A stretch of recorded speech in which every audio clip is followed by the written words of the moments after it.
Selectors ने out of form Babar Azam को आराम देने की तजवीज़ दे दी। टेस्ट मैचेस की गुज़िश्ता 18 इनिंग्स में बाबर आजम एक 50 भी ना बना सके। बाबर ने दिसंबर 2022 के बाद से कोई बड़ी इनिंग्स नहीं खेली। इंग्लैंड के खिलाफ दूसरे टेस्ट के लिए स्क्वाड में कई तब्दीलियां मुतवक्के। विकेट कीपर सरफराज अहमद को स्क्वाड से रिलीज कर दिया गया।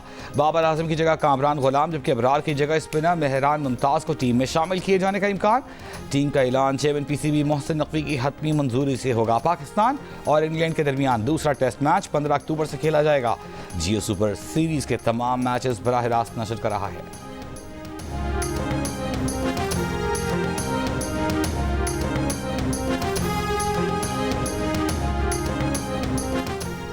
चेयरमैन पीसीबी मोहसिन नकवी की ज़ेर सदारत पीसीबी की सिलेक्शन कमेटी और मेंटोर्स का इजलास में टीम की हालिया कारकर्दगी और खिलाड़ियों की फिटनेस का तफसीली जायजा लिया गया। सिलेक्शन कमेटी ने टीम में मुतवक्के तब्दीलियों से चेयरमैन पीसीबी को आगाह किया।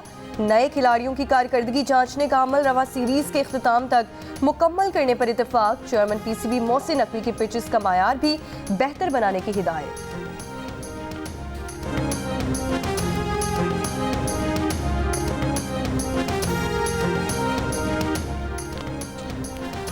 खिलाड़ियों की हद से ज़्यादा तशहीर उनके जहन में गलत फहमी पैदा कर देती है। वो खुद को बड़ा समझने लगते हैं। पाकिस्तान के लिए खेलना सबसे बड़ी तरजीह होनी चाहिए। पाकिस्तान क्रिकेट टीम के साबिक कोच मिकी आर्थर का मुल्तान टेस्ट में पाकिस्तान की शिकस्त पर तबसरा। साबिक कोच ने कहा कि मीडिया पर होने वाली मनफी बातें और एजेंडे टीम के हक में ठीक नहीं होते। इंग्लैंड के साबिक क्रिकेटर केविन पीटरसन का कहना है कि सिस्टम में खामियों की मौजूदगी तक पाकिस्तान टीम एक यूनिट की तरह नहीं खेल सकती। ट्रेनिंग के नाक़िस तरीक़ों और ज़्यादा जज्बाती रवैयों को बेहतर बनाने की ज़रूरत है।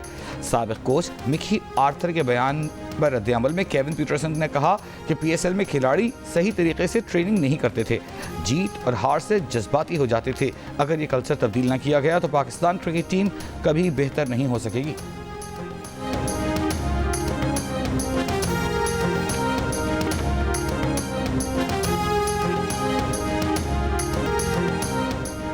मौलाना फजल रहमान का आईनी अदालत पर हुकूमत का साथ देने से साफ इनकार। अदालत की जगह बेंच बनाने की शर्त। तहरीक इंसाफ ने आईनी अदालत को मुस्तरद कर दिया। बैरिस्टर अली जफर ने कहा कि हुकूमत एक रबर स्टैंप अदालत बनाने जा रही है जिसके जज वजीर आजम के मुकर्रर करदा होंगे। पीटीआई ने अब तक कोई मुसविदा पेश नहीं किया। आईनी तरमीम के हुकूमती मुसविदे में तजवीज़ किया गया है कि सुप्रीम कोर्ट का चीफ जस्टिस 3 सीनियर तरीन जजेस में से होगा। एक विफाकी आईनी अदालत कायम की जाएगी जिसके पहले चीफ जस्टिस का तकर्रुर सदर वजीर आजम की एडवाइस पर करेंगे। आईनी अदालत के दीगर जजेस के तकर्रुर के लिए कमीशन तश्कील दिया जाएगा जिसके सरबराह चीफ जस्टिस विफाकी आईनी अदालत होंगे। कमीशन में आईनी अदालत के 2 सीनियर तरीन जज मेंबरान होंगे।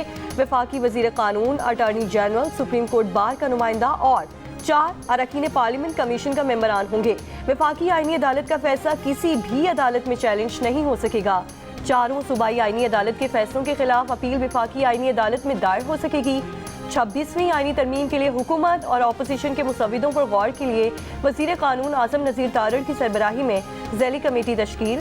कमेटी के अरकान तमाम मुसविदे इकट्ठा करके एक ड्राफ्ट तैयार करेंगे। खुसूसी पार्लिमानी कमेटी का आइंदा इजलास 17 अक्टूबर को होगा।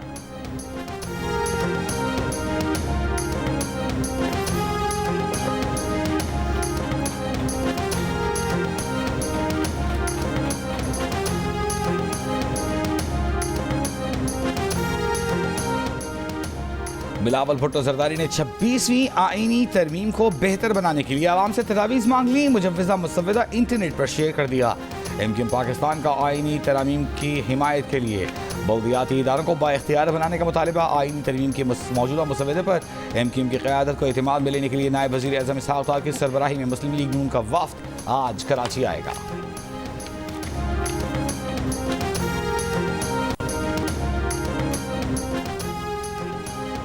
15 से 16 अक्टूबर को शंघाई ताउन तंजीम के इजलास से कबल वफाकी दारुल हुकूमत में सिक्योरिटी के सख्त इंतजामात। वज़ीर दिफा ख्वाजा आसिफ ने कहा कि शंघाई ताउन तंजीम के इजलास के मौके पर तहरीक इंसाफ की इस्लामाबाद पर चढ़ाई मुल्की सालमियत पर हमला है। ये दोबारा 9 मई बर्पा करना चाहते हैं। इन्हें कॉन्फ्रेंस को सबूताज करने की कतई इजाजत नहीं देंगे। रियासत पूरी कुव्वत से रोकेगी। पीटीआई 15 अक्टूबर को डी चौक पर एहतजाज पर बाज़िद। तर्जुमान पीटीआई शेख वकास अकरम ने कहा कि हुकूमत ने अगर 14 तारीख तक पार्टी रहनुमाओं को बानी पीटीआई से मुलाकात की इजाज़त नहीं दी तो 15 अक्टूबर को हर हाल में इस्लामाबाद जाएंगे। शंघाई कॉन्फ्रेंस के मौके पर डी चौक में एहतजाज पर पार्टी के सीनियर लीडरशिप को शदीद तहफ़्फ़ुज़ात। जंग और द न्यूज़ के एडिटर इन्वेस्टिगेशन अंसार अब्बासी की खबर के मुताबिक अली अमीन गंडापुर, बैरिस्टर गौहर, असद कैसर, हामिद खान, अली मोहम्मद खान और रऊफ हसन 15 अक्टूबर को डी चौक पर एहतजाज के मुखालिफ हैं। सियासी कमेटी का इजलास तलब, 15 अक्टूबर का एहतजाज कैंसिल करने पर गौर किया जाएगा।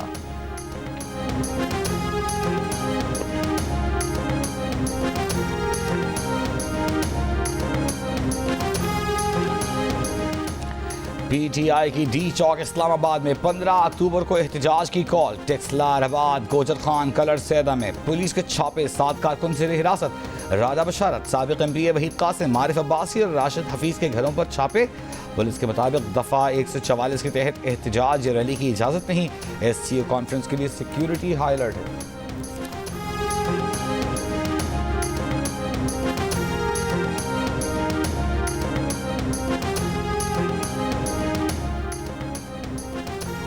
गवर्नर पंजाब सलीम हैदर ने कहा कि नून लीग और पीपल्स पार्टी का इत्तेहाद मोहब्बत का शौक नहीं, मजबूरी का है। हुकूमत जो आईनी तरमीम करना चाहती है वो पीपल्स पार्टी की नहीं है। लाहौर में मीर खलील रहमान मेमोरियल सोसाइटी के तहत मुज़ाकरे के दौरान गवर्नर पंजाब ने सरकारी स्कूलों को पब्लिक प्राइवेट पार्टनरशिप के तहत देने की मुखालिफत कर दी। कहा, सिंध में पब्लिक प्राइवेट पार्टनरशिप के तहत यूनिवर्सिटीज़ में मामूली फीसें ली जा रही हैं, लेकिन पंजाब में स्कूलों को ठेके पर दिया जाना तशवीशनाक बात है।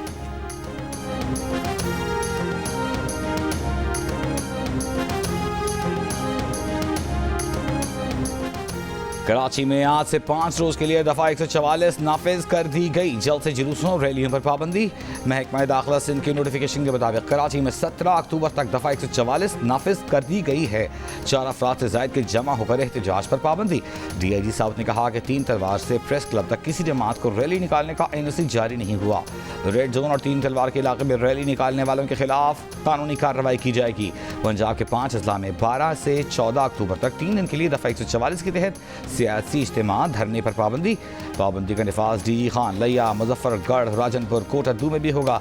शंघाई तावन तंजीम इजलास के मौके पर रावलपिंडी इस्लामाबाद में मेट्रो बस सर्विस 14 से 17 अक्टूबर तक बंद रहेगी।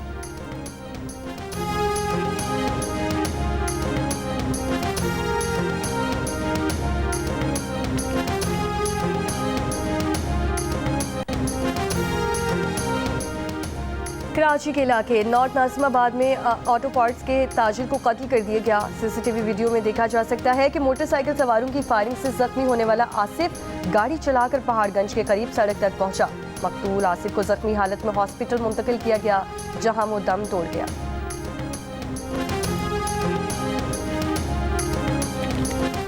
कराची के इलाके डिफेंस में नेशनल रिफाइनरी की लीक होने वाली लाइन की मरम्मत के लिए मशीनरी पहुंचा दी गई। आज सड़क खोदकर लाइन की मरम्मत शुरू की जाएगी। हुकाम ने लाइन लीक होने और तेल फैलने के बाद खयाबान सहर की मुतासिरा 2 गलियों को सील कर दिया। फायर ब्रिगेड का अमला भी खयाबान सहर में मौजूद है।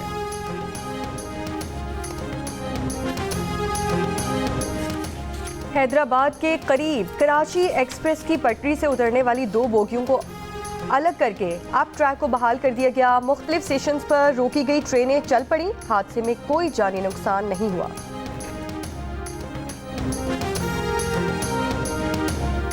पंजाब में 24 घंटों में डेंगू के 118 केस रिपोर्ट हुए। तर्जुमान महकमा सेहत के मुताबिक रावलपिंडी से डेंगू के सबसे ज्यादा 102 केस सामने आए। मुल्क की मौजूदा सियासी सूरत हाल पर हाफिज सईम रहमान का जमात इस्लामी के 40,000 अरकान के मुल्की इजलास से खिताब। कहा कि जमात इस्लामी वाहिद जमात है जो अवाम के मसाइल के लिए आवाज़ उठा रही है। जमात इस्लामी तमाम मसाइल पर अपने ही प्लेटफॉर्म से आवाज़ उठाएगी। मुल्क के तमाम अजला में ऑनलाइन इजलास के इंतजाम किए गए। इजलास में हक दो अवाम को तहरीक का आइंदा का लाए हमल पेश किया जाएगा।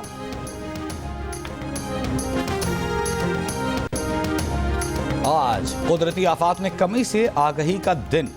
बलूचिस्तान में जलजला, सैलाब और खुश्क साली जैसी कुदरती आफात आईं।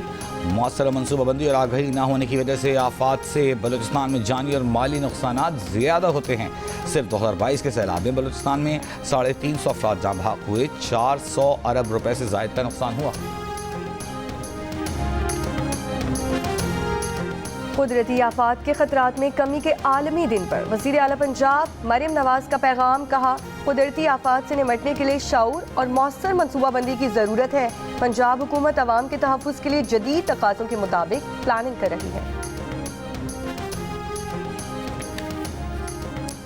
पाकिस्तान और सऊदी अरब के वज़राए ख़ारजा के दरमियान टेलीफोनिक रब्ता। तर्जुमान वज़ारत ख़ारजा के मुताबिक इसहाक़ डार और शहज़ादा फैसल बिन फरहान का फ़लस्तीन और लेबनान की सूरत हाल पर तबादला ख्याल। फ़लस्तीनी अवाम की मुकम्मल हिमायत जारी रखने का इरादा।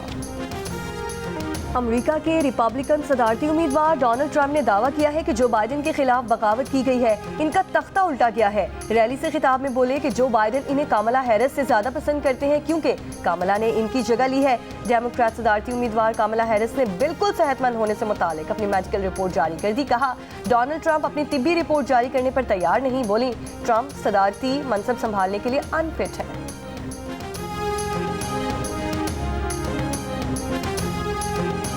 साहब जो कि ईरानी डिफेंस एनालिस्ट हैं, director general of the world and foreign policy department of Tasnim news agency Iran से हमें ज्वाइन करेंगे और उनसे भी हम बात करेंगे, जानने की कोशिश करेंगे, सवालात उनके सामने रखेंगे। एनएस एंजन हमारे साथ मौजूद होंगे जो कि director global security and strategy institute हैं, उनसे भी बात करेंगे कि वो इस तमाम तर मामले पर क्या तज़िया देंगे, क्या बढ़ती सूरत हाल देख रहे हैं। मशरिक़ वस्ता में क्या होने वाला है, ईरान या इसराइल, अस्करी बर्तरी किसको हासिल है, इसराइल के मुतवक्किल हमले के लिए ईरान कितना तैयार है, इन सब सवालों के जवाब जानने के लिए देखिए खुसूसी ट्रांसमिशन वॉर रूम मशरिक़ वस्ता आज शाम 4 बजे सिर्फ जियो न्यूज़ पर।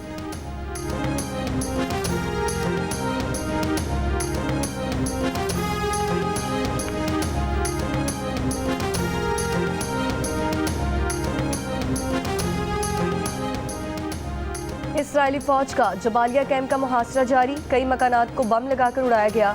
एक हफ्ते में 200 से ज़ायद फ़लस्तीनी शहीद, हज़ारों फ़लस्तीनी महसूर हो गए। हमास की इसराइली फ़ौज पर वार, कई इसराइली फ़ौजी हलाक और ज़ख्मी होने की इत्तलात। इसराइली तैयारों की जनूबी लबनान पर शदीद बमबारी, नबातिया कस्बे के बाजार को निशाना बनाया। लेबनान में इसराइली फ़ौज का 23 इलाकों से शहरियों को इनखला का हुक्म, 24 घंटों में मजीद 78 अफराद जाँ बहक। हिज़्बुल्लाह के भी शिमाली इसराइल पर रॉकेट हमले, हिफा शहर में फ़ौजी अड्डे को निशाना बनाया। ईरानी स्पीकर की खुद तैयारा उड़ाकर लेबनान आमद, बैरूत में इसराइली जाहिर का निशाना बनाए गए मकामात का दौरा। इराकी मुज़ाहमतकारों के इसराइल पर आज फिर ड्रोन हमले।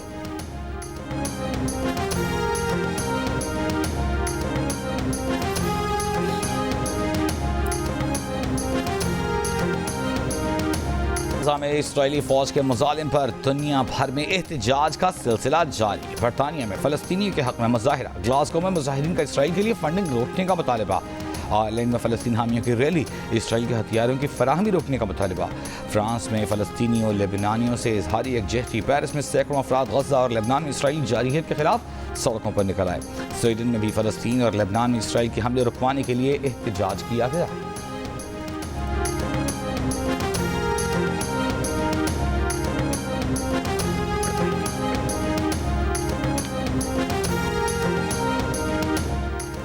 इसराइल की ईरान पर हमले की तैयारियां, अमेरिका इसराइल का दिफा करेगा। इसराइली मीडिया के मुताबिक अमेरिका इसराइल में एंटी बैलिस्टिक मिसाइल सिस्टम नस्ब करेगा।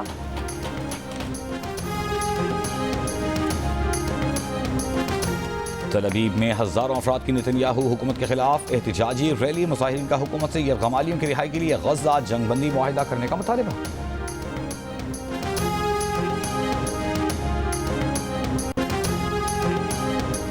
मुसलमानों का आज जो हाल है वो आपस के लड़ाई झगड़े की वजह से है। मारूफ मजहबी स्कॉलर डॉक्टर जाकिर नाइक का लाहौर में तारीखी बादशाही मस्जिद में इज्तिमा से खिताब, कहा हम तकसीम ना हो तो दुनिया की सबसे बड़ी ताकत बन सकते हैं। कुरान इंसानियत को सुकून फराहम करने का हल देता है।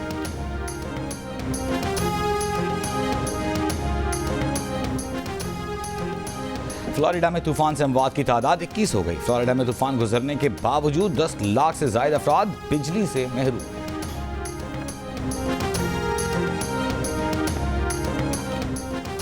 भारतीय रियासत महाराष्ट्र के साबिक वजीर बाबा सिद्दीक कातिलाना हमले में हलाक। भारतीय मीडिया के मुताबिक बाबा सिद्दीक पर मुंबई में उनके बेटे के दफ्तर में फायरिंग की गई। पुलिस ने 2 अफराद को हिरासत में ले लिया। पाकिस्तान और इंग्लैंड की क्रिकेट टीमों की ट्रेनिंग सेशन के लिए मुल्तान स्टेडियम आमद। इंग्लैंड के कोच और खिलाड़ियों ने पिचेस का जायजा लिया। पहले टेस्ट के पिच को पंखों से खुश्क किया जा रहा है। पाकिस्तान और इंग्लैंड के दरमियान दूसरा टेस्ट मैच 15 अक्टूबर से खेला जाएगा। जियो सुपर सीरीज के तमाम मैच बराह रास्त नशर कर रहा है।